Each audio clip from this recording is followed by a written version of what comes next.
कितीही संकटे तरी जोपासले तू सत्व सर्वस्व पुनही ना हरवले कधी तुझे अस्तित्व निखाऱ्यांच्या वाटेवर निघाली कर्तव्य दक्ष ही माऊली आदि माया तू दिव्य शक्ती तू तूच ग सुकन्याशी ही गुणाची धर्मकन्या गुणाची अशी ही धर्मकन्या. दिगवानाला मी तुमची काळजी घेते असं भासवायचं आणि सगळी प्रॉपर्टी त्यांची तुझ्या नावावर करून घ्यायची. हे बघ, मोठ्या घरामध्ये लग्न करून गेली मी. तुझ्यासारखी दुसऱ्याच्या प्रॉपर्टीवरती डोळा ठेवणाऱ्यातली मी नाही. गौरी, हा तुला विकणार होता.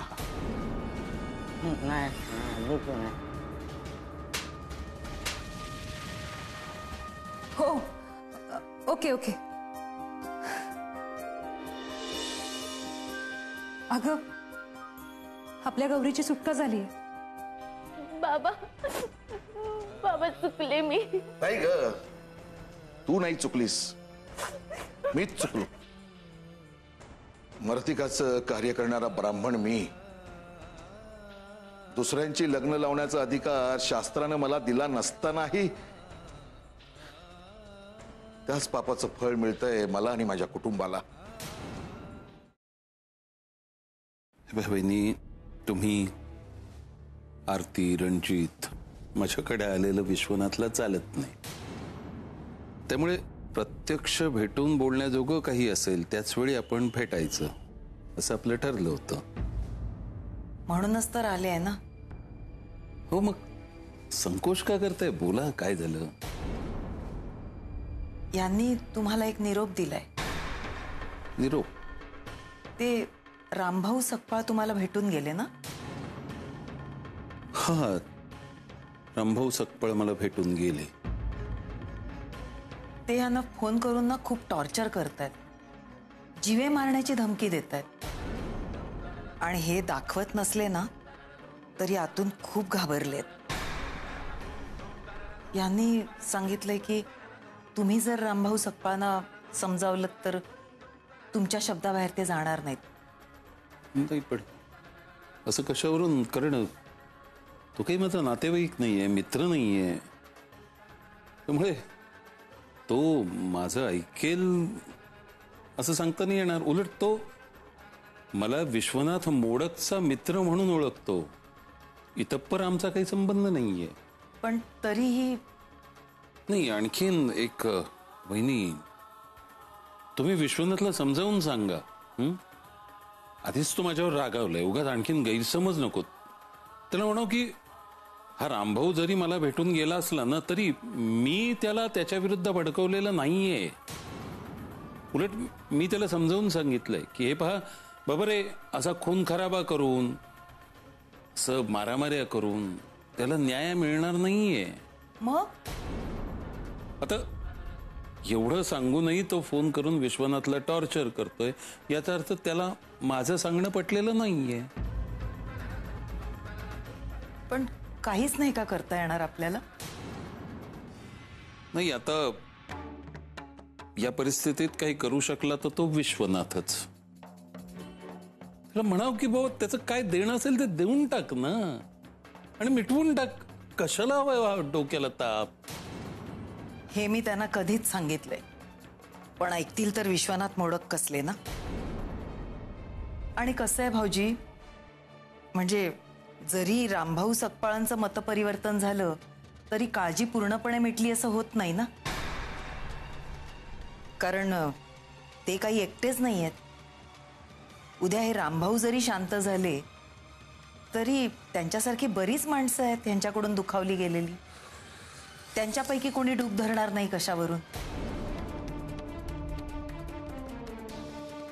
काय करावं काही कळत नाहीये.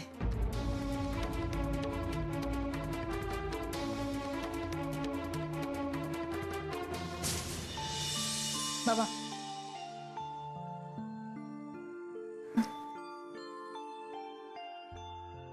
खरंच आरती, तुझे आभार कसे मानावेत मला खरंच कळत नाहीये.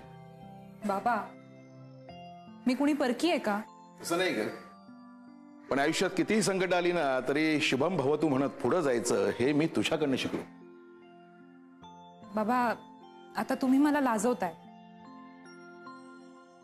मग चला आप्पा मी पण येते.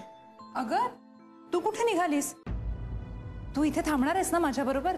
म्हणजे तसंच ठरलंय आपलं. अगं मलाही तुझ्यासोबत राहायला आवडलं असतं, पण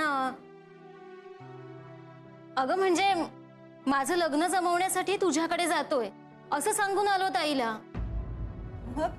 मग काय, अगं घरी गेल्यावर आई विचारेल, मग अप्पा काय सांगतील? तेच जे तुम्ही सांगून आलात.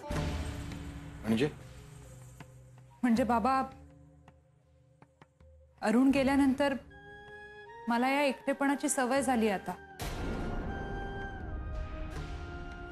मला कधीच कुणाच्या सोबतीची गरज भासली नाही. रदर मी ती भासूच दिली नाही. बाबा मी खरंच सांगते, राधाचं लग्न जमवण्यासाठीच मी तिला इथे थांबवून घेते.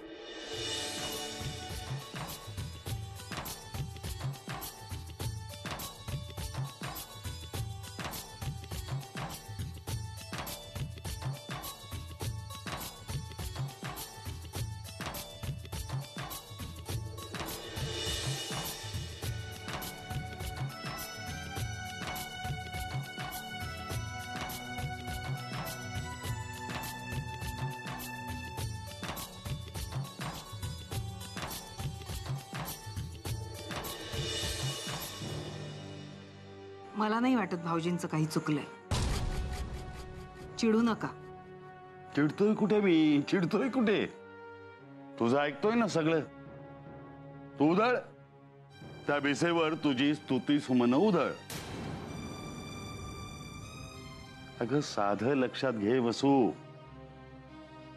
त्या रामभाऊ सकपाळचा आणि माझा त्याच्या जमिनीवरनं वाद झालाय हे बेसेला चांगलंच माहिती होतं. आणि 3 महिन्यानंतर त्या रामभाऊ सकपाळला वाटतंय की मी त्याच्या जमिनीचे पैसे बाजारभावापेक्षा खूप कमी दिले. पण ही गोष्ट खरी आहे ना? तो आहे ना, अगदी 100% खरी आहे. पण त्या व्यवहारात मी काही चूक केली आहे असं मला वाटत नाही. काय? ते कसं काय? सांगतो, तेही सांगतो. मला सांग, बाजारात एखादी वस्तू खरेदी करताना ती आपल्याला स्वस्तात स्वस्त मिळावी म्हणून आपण बार्गेनिंग करतो की नाही? त्या जमिनीची मी काय किंमत सांगितली होती ती जर का त्याला पटत नव्हती तर ती जमीन विकायला त्याने नकार द्यायला पाहिजे होता ना. ते सोड ग. तो रामभाऊ सकपाळ माझा खून करण्यासाठी इथे आलाय हे भिसेला माहिती असताना इतकी सिरियस गोष्ट त्यांनी मला सांगायला नको?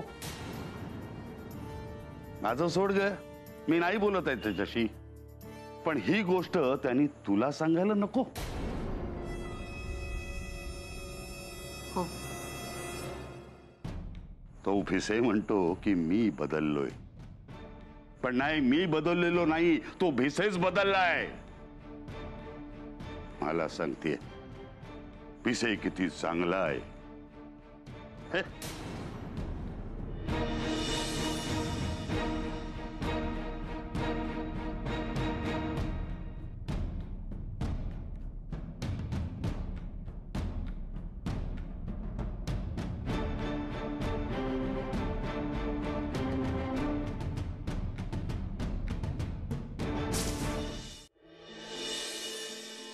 कॉफी. तू आज नाश्ता पण नको म्हणालास. कसं आहे ना, तू काल रात्री जेवणानंतर जी स्वीट डिश भरवलीस ना त्याने माझं पोट अगदी गच्च भरलंय. काल रात्री स्वीट डिश कुठे होती? विसरलीस? रणजित तू पण ना सावटपणा बाज झाला. अगं आत्ता नाही करणार तर कधी? म्हातारं झाल्यावर. भिसे काकांचा फोन येतोय. हॅलो काका, गुड मॉर्निंग. अगं व्हेरी व्हेरी गुड मॉर्निंग. आज सकाळी सकाळी तुझ्यासाठी एक खूप खूप आनंदाची बातमी आहे. रिअली? अगं सुहासला पोलिसांनी अरेस्ट केलंय. खरंच? अगं नुसतं ताब्यातच नाही घेतलंय, पोपटासारखा बोलता गेलंय त्याला. आणि ती शारदाम्मा, ती कळसूत्री बावली सारखी नाचत होती ना त्याच्यासाठी. अगं तिची एक अश्लील क्लिप होती त्याच्याकडे, पोलिसांनी ती सुद्धा जप्त केलीये. त्या क्लिपच्या जोरावर तो तिच्याकडून हवी ती कामं करवून घेत होता. काय सांगताय काय? हे बघ पोरी, तुला आता घाबरण्याचं काही एक कारण नाही. थँक्यू सो मच काका, तुम्ही खूपच आनंदाची बातमी दिलीत मला. मी पर्सनली येऊन भेटेन तुम्हाला. Thank you, bye. Have a nice day. Okay, bye. Bye. Ranjit, सुहासला पोलिसांनी पकडलंय. काय सांगतेस? खरंच कसलं टेन्शन कमी झालंय माझं. पैसे परत मिळाले का त्याच्याकडून काही? पैसे पैसे तर मी विचारलंच नाही. अगं काय ग्रेट बाई आहेस तू. अगं ज्याच्यासाठी आपली एवढी जीवाची घालमेल चालली आहे तेच तू विचारलं नाहीस. पैशाचं बघू रे नंतर. आधी मला भिसे काकांकडे जायला पाहिजे, मग त्यांच्याबरोबर मला पोलीस स्टेशनमध्ये जायला लागेल ना, कारण कंप्लेंट मी केली आहे. मला कळत नाही रेणू, पण कंप्लेंट जर का तू केली आहे तर सुहासला पकडल्याची बातमी पोलिसांनी पहिली तुला द्यायला हवी. मग भिसे काकांना कशाला फोन केला? ऍक्च्युली जाऊ दे ना, आपण कशाला तर्क वितर्क काढत बसायचे. मी आता फ्रेश होते आणि भिसे काकांकडे जाते. ओके चल.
मावशी,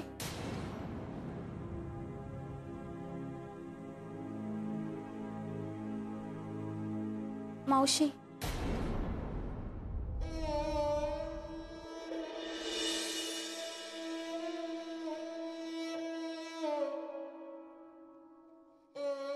मावशी, खूप राग आलाय ना माझा, खूप राग आलाय. तोंड काळं केले ना मी तुमच्या सगळ्यांचं. घे मार मला, मार मार, हवं तेवढं मार, पण प्लीज बोल ग माझ्याशी काहीतरी.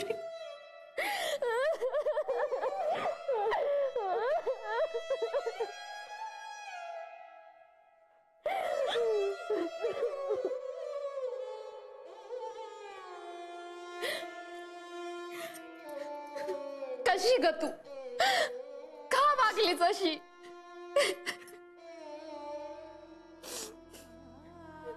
मावशी चुकले मी,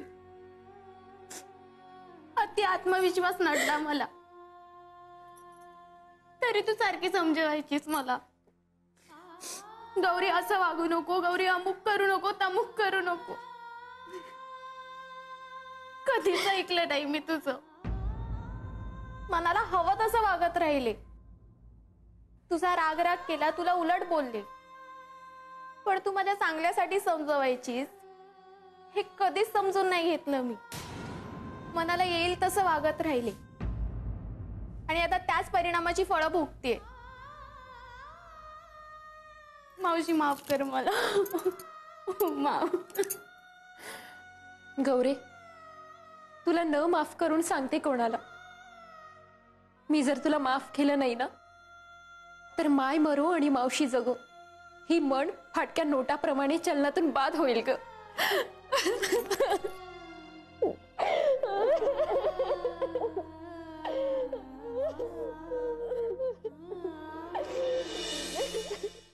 I can't believe it.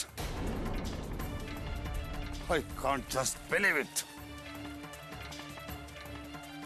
माझ्याच तुकड्यावर जगलेली माणसं आता मलाच दात दाखवतायत. दात घशात घालून टाकू साहेब त्यांचे. पहिलं तर तुम्ही तुमच्या वकिलाला धारेवर धरा. त्यांची असिस्टंट आरतीताईंची केस घेतीच कशी? नाही, मला नाही वाटत माझ्या वकिलांची यात काही चूक आहे. मला चीड येते ती त्या ज्योतीची. कबूल आहे, माझ्या वकिलांकडनं तिने नोकरी सोडली आणि स्वतःची प्रॅक्टिस चालू केली. अरे म्हणून काय झालं? आरती माझी मुलगी आहे हे ठाऊक नाही तिला? साहेबांच्या विरोधात जाऊन तिला कायदेशीर सल्ले दिले नाही पाहिजेत हे कळत नाही तिला? खाल्ल्या मिठाला जागली नाही बाई.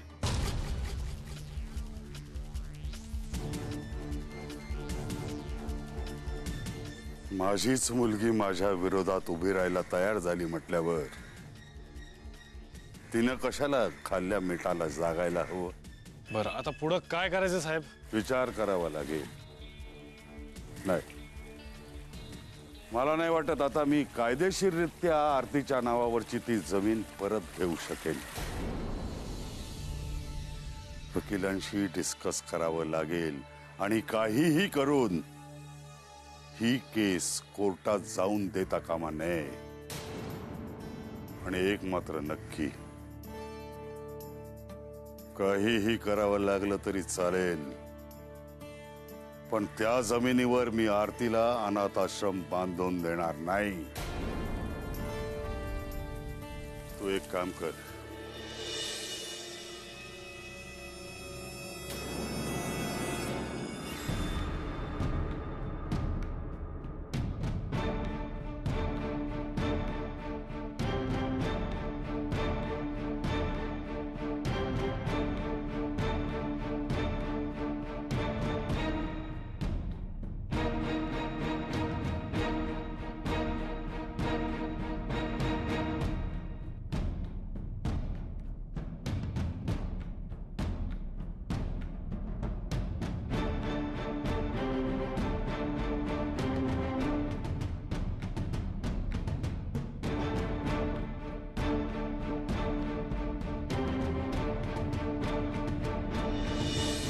शी, काय माणूस आहे रे हा.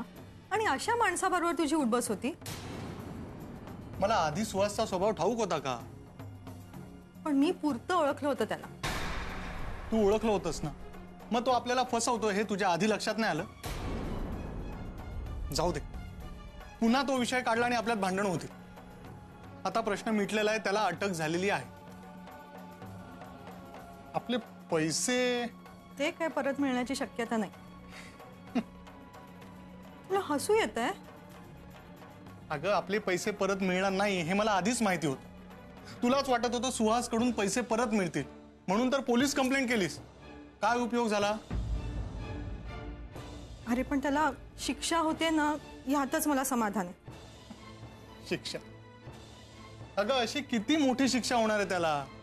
उद्या परवा सुटेल आणि पुन्हा आधी तेच धंदे करायला मोकळा. बरं, तू मला सांग, भिसे काका काय म्हणाले? हां, नाही, त्यांची भेटच नाही झाली माझी. हॉस्पिटलमधनं इमर्जन्सी आली, त्यांना जायला लागलं. ठीक आहे, तू आवर, मी जरा जिम मध्ये जाऊन येतो.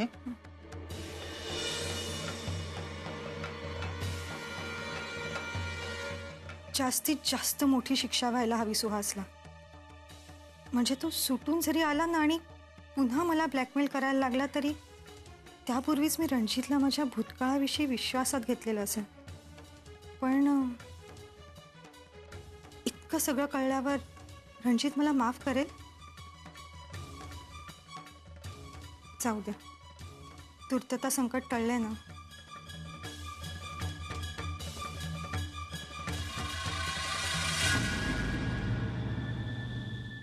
डॅडींनी जी माझ्या नावावर जमीन केली होती ना, त्या जमिनीवर मी माझ्या नावाचा एक बोर्ड लावला होता. पण आता तो बोर्ड कुणीतरी तिथून हटवलाय. अगं मग एवढं काय त्यात, पुन्हा लावायचा? नाही, इतकं कॅज्युअली घेण्यासारखं नाहीये. अगं, माझ्या जमिनीवरून माझ्या नावाचा बोर्ड हटवणं म्हणजे माझा मालकी हक्क नाकारण्यासारखा आहे. अगं